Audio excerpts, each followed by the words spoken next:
nimewaita hapa kuzungumza na nyie na kupitia kwenu kuzungumza na Watanzania. Ndugu, na kupitia kwenu kuzungumza wenzetu wa Tanzania na Watanzania.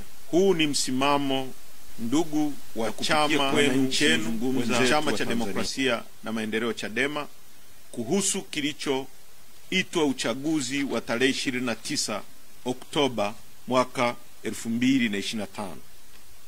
Msimamo huu umetokana na kikao cha kamati kuu ambao mimi kwa niaba ya kamati kuu ya chama nitausoma neno kwa neno mbele yenu.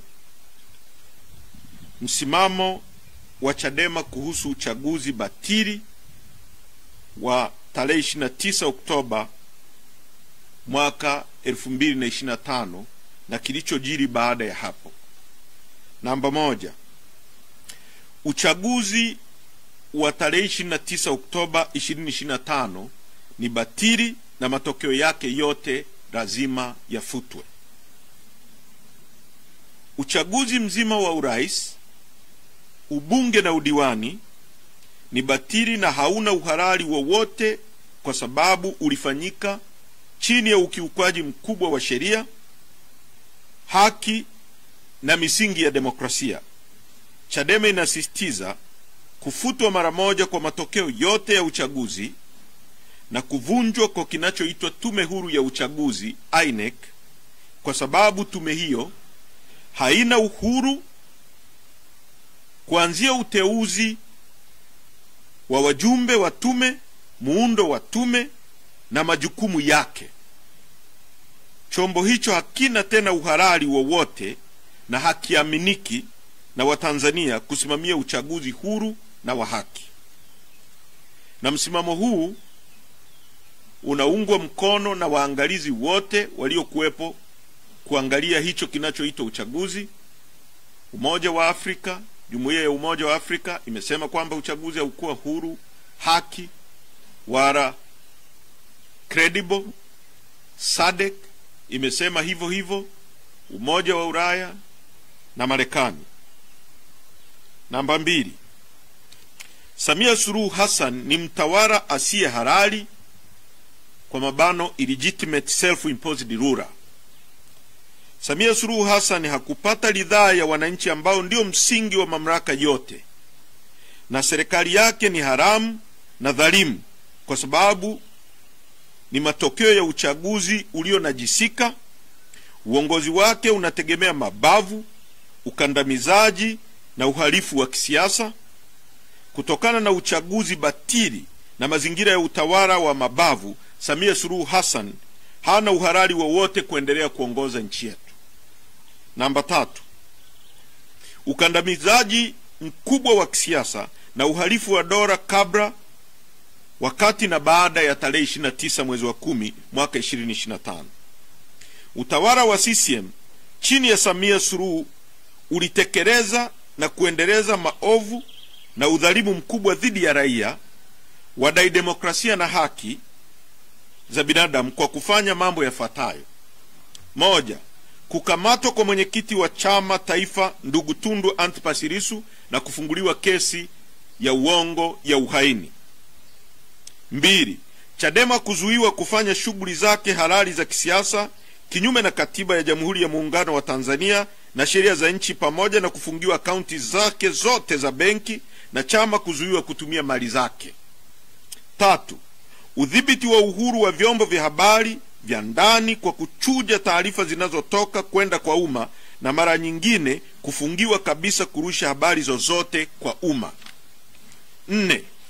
Kutumia mahakama kutoa hukumu zenye kuonea na kukandamiza viongozi wa vyama vya upinzani ili kufanya vyama vya upinzani vishindwe kutimiza wajibu na shughuli zake za kisiasa. 5. Kutekwa na kupotezwa kwa wanachama na Watanzania ambao hawajapatikana hadi leo. 6. Kuzimwa kwa mitandao ya kijamii na internet nchi nzima. 7. Kuwekwa amri batili ya kutotoka nje, yani curfew, nchini kote baada ya saa 12 za jioni. 8. Kupigwa risasi na kuuawa kwa Watanzania wakati wa uchaguzi. 9. Viongozi na wanachama wa Chadema kukamatwa na kufunguliwa kesi za uongo za jinai kutokana na msukumo wa kisiasa. 10. Wananchi kunyimwa miili ya wapendwa wao na kushindwa kuwafanyia maziko yanayostahili. 11. Kuhakikisha kukosekana kwa uwazi wa waangalizi wa kimataifa EU, UN na vyombo vya habari vya kimataifa kama vile CNN, BBC, DW na Al Jazeera. Pamoja na hayo, ripoti za AUEM, SADC, EOM na East Africa Community zinaonesha wazi ukosefu wa uwanja sawia na uhalali wa uchaguzi. Mambo yote haya yaliainishwa hapo juu yanaimarisha msimamo wa Chadema kuendelea kudai mabadiliko makubwa ya kikatiba, kisheria na kitaasisi ili hatimaye Tanzania iweze kuendesha shughuli zilizo huru, chaguzi zilizo huru, za haki na zinazoaminika mbele ya macho ya Watanzania na jumuiya za kimataifa kwa ujumla. Ili kufanikisha hayo, Chadema tunataka mambo yafuatayo. 1. Mabadiliko makubwa ya kisheria na ya kiuendeshaji ya ofisi ya msajili wa vyama vya siasa. 2. Mabadiliko makubwa kwenye mfumo wa mahakama za Tanzania ili ziweze kutoa haki bila upendeleo. Point namba 4. Mauaji ya halaiki, utekaji, kupotezwa na ukatili mkubwa uliofanywa na serikali. Baada na kabla ya kinachoitwa uchaguzi, Tanzania na dunia kwa ujumla ilishuhudia mambo yafuatayo. 1. Mauaji ya halaiki ya zaidi ya watu 2,000 na majeruhi zaidi ya 5,000 kwa muda wa wiki moja tu. Kuongezeka kwa wakimbizi wa ndani na nje ya nchi. 3. Utekaji na upotezaji wa mamia ya raia, abduction and enforced disappearance. 5. Mateso ya kikatili, ubakaji na mauaji ya kinyama yaliyotekelezwa na maafisa wa vyombo vya ulinzi na usalama. 5. Ushiriki wa vyombo vya ulinzi na usalama kufanya matendo ya kihalifu dhidi ya binadamu, ikiwemo mauaji ya raia, uporaji wa mali binafsi za watu na ukamataji holela ulioendana na utesaji. Sasa, Chadema inataka kukomeshwa mara moja kwa operesheni zote za utekaji, mateso, mauaji na upotezaji wa raia. Na Watanzania waliopotea kwa kutekwa waachiwe huru. Tunasisitiza kuwasilishwa na kukabidhiwa kwa familia zote miili ya wapendwa wao waliouawa kabla, wakati na baada ya tarehe 29 mwezi wa 10 ili hatimaye miili hiyo izikwe kwa heshima na desturi za Kitanzania. Chadema inataka uchunguzi utakaofanywa na tume huru inayoaminika yenye wajumbe wa ndani na nje ya nchi ili kubaini ukweli wa idadi ya mauaji, makaburi ya halaiki na kuwajibishwa kwa wote waliofanya uharamia huu. Point namba 5. Chadema na Watanzania tunataka serikali ya mpito isiyoongozwa na Samia Suluhu Hassan itakaowekwa chini ya usimamizi wa taasisi huru za kimataifa. Kwa kuwa serikali haina uhalali wowote, Chadema inataka kuanzishwa kwa serikali ya mpito ambayo 1. haitaongozwa na Samia Suluhu Hassan wala serikali ya CCM, itakayoaminika na Watanzania na jumuiya za kimataifa. 2. Itasimamiwa na mashirika ya kimataifa yenye kuaminika na yenye uwezo kama vile Umoja wa Mataifa, AU na SADC. 3. Itarejesha utulivu, haki za kisiasa na za kiraia. 4. Itafungua anga ya kisiasa na uhuru wa kujieleza. 5. Itaratibu uchaguzi mpya wa kitaifa kwa uwazi, uadilifu na uangalizi huru wa kimataifa. 6. Itahakikisha kuachiwa huru kwa wafungwa wote wa kisiasa na wote waliofunguliwa kesi za uongo. 7. Itahakikisha kuachiliwa kwa wote waliotekwa nyara na kufichwa katika mahabusu bubu vya siri na wanaopewa mateso yanayoratibiwa na vyombo vya dola. Pointi namba 6. Chadema na Watanzania tunataka uwajibikaji wa wote waliohusika katika mauaji na ukatili, na tunataka mageuzi makubwa ya vyombo vya usalama. Chadema inasisitiza uwajibikaji wa waliopanga, kufadhili, kuagiza, kuratibu na kutekeleza uhalifu. 2. Viongozi wa kisiasa na watumishi wa umma waliotoa amri ya kupigwa risasi kwa Watanzania wenzetu na kuuawa. 3. Maafisa wa juu na chini wa usalama waliohusika moja kwa moja au kwa kufumbia macho matendo ya uvunjifu wa haki za binadamu na mauaji dhidi ya raia.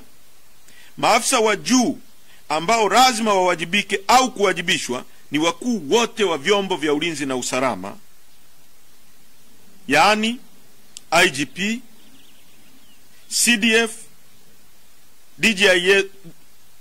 DGTs, kamishna mkuu wa uhamiaji, kamishna mkuu wa magereza, mkuu wa operation na mafunzo wa jeshi la polisi. 5. Aliyekuwa waziri wa mawasiliano, habari, teknolojia na wote waliohusika kuzima mitandao ili kuruhusu mauaji ya kinyama ya halaiki kutokea. Sambamba na hilo, Chadema inataka mageuzi makubwa ya kimfumo, kitaasisi ndani ya jeshi la polisi na vyombo vyote vya ulinzi na usalama vya nchi yetu. Hii inajumuisha kuwa na chombo cha kuvimulika vyombo hivi vyote, yani oversight body. Pointi namba 7. Fidia kwa familia zilizopoteza wapendo wao na wananchi waliopoteza viungo vya miili yao. Msimamo wetu mwingine ni kwamba kila familia iliyopoteza mwanafamilia au raia yoyote aliyepoteza viungo lazima alipwe fidia. Fidia hii si malipo ya kawaida, bali ni hatua ya kutambua kwamba dola ilihusika katika mauaji ya raia, ni sehemu tu ya uwajibikaji na kielelezo cha majuto, na si fidia ya uhai uliopotea, kwa sababu maisha ya binadamu hayana bei. Namba 8. Kuendeleza na kukamilisha mchakato wa katiba mpya. Chadema inatambua kwamba kwa kuwa matukio ya tarehe 29 Oktoba yalitokana na hatua ya dola kupuuzwa kwa muda mrefu madai ya mabadiliko ya katiba pamoja na marekebisho ya sheria na kanuni za uchaguzi, chama kinaendelea kusisitiza ulazima wa kuendelezwa na kukamilishwa kwa mchakato shirikishi wa mabadiliko ya katiba ulioongozwa na tume ya Jaji Joseph Sinde Warioba. Namba 9. Chadema inaiomba jumuiya ya kimataifa kufuatilia matendo ya kihalifu yaliyofanywa na serikali ya Tanzania iliyo haramu na dhalimu kwa kutumia vyombo vya dola, na tunatoa wito kwa jumuiya za kimataifa kuwawekea vikwazo wote waliohusika kupanga, kutekeleza uharamia huu wa uhalifu dhidi ya binadamu kama ifuatavyo. 1. Wahusika wote wa uhalifu dhidi ya binadamu wanapaswa kuwekewa vikwazo vya kutosafiri nje ya nchi, wao na familia zao, kwa sababu silaha hizo zinatumika kwa kuwa chama wafuasi ili kutafuta uhalali wa kisiasa ambao hawana, kwa sababu hawajachaguliwa na hawana ridhaa ya umma. 11. Chadema inaunga mkono madai ya haki ya makundi yote ya Watanzania ambayo yamekuwa yakitolewa kwa njia mbalimbali. Tunaunga mkono vijana wa Tanzania na haki na Watanzania wanaopinga vitendo vya Watanzania wenzao kutekwa, kupotezwa na kuuawa na vyombo vya dola. Namba 10.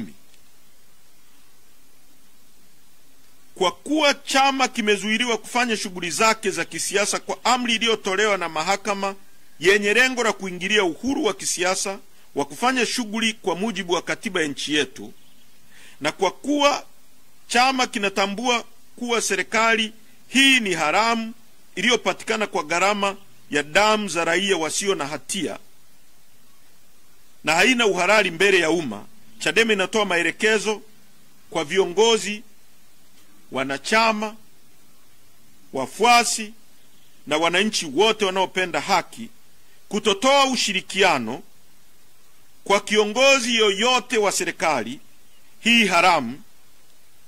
Inaelekeza viongozi na wanachama wake kutojiingiza kwenye vikao na mazungumzo yoyote na viongozi wa serikali hii haramu wanaotumia njia hizo ili kutafuta uhalali wa kisiasa ambao hawana, kwa sababu hawajachaguliwa na hawana ridhaa ya umma. 11. Chadema inaunga mkono madai ya haki ya makundi yote ya Watanzania ambayo yamekuwa yakitolewa kwa njia mbalimbali. Tunaunga mkono vijana wa Tanzania, Gen Z, viongozi wa dini, wanaharakati na makundi yote katika jamii kuwa nchi hii inahitaji katiba mpya ambayo itatoa suluhisho kwenye matatizo ya muda mrefu ya mifumo ya uchaguzi. Nchi hii inahitaji kuwa na uchaguzi huru, wa haki na unaoaminika. Tunapinga vitendo vya kihalifu dhidi ya raia, ikiwemo utekwaji, kukamatwa na kubambikiziwa kesi, uminywaji wa demokrasia na matumizi mabaya ya rasilimali za umma. Watanzania wenzangu, najua yaliyotokea tarehe 29 yamewaumiza sana, yamewanyong'onyeza sana. Nachukua nafasi hii kwa niaba ya chama chetu kuwapa pole, kuwatia moyo na kuwafariji. Yote mliokuwa mnapigania ni halali na ni ya haki. Mmepoteza vijana wenu, mmepoteza viungo na wengine wamepoteza mali zao. Poleni sana, poleni sana, na yote haya yana mwisho na tutashinda kwa pamoja. Mungu awabariki sana. Asanteni kwa kunisikiliza.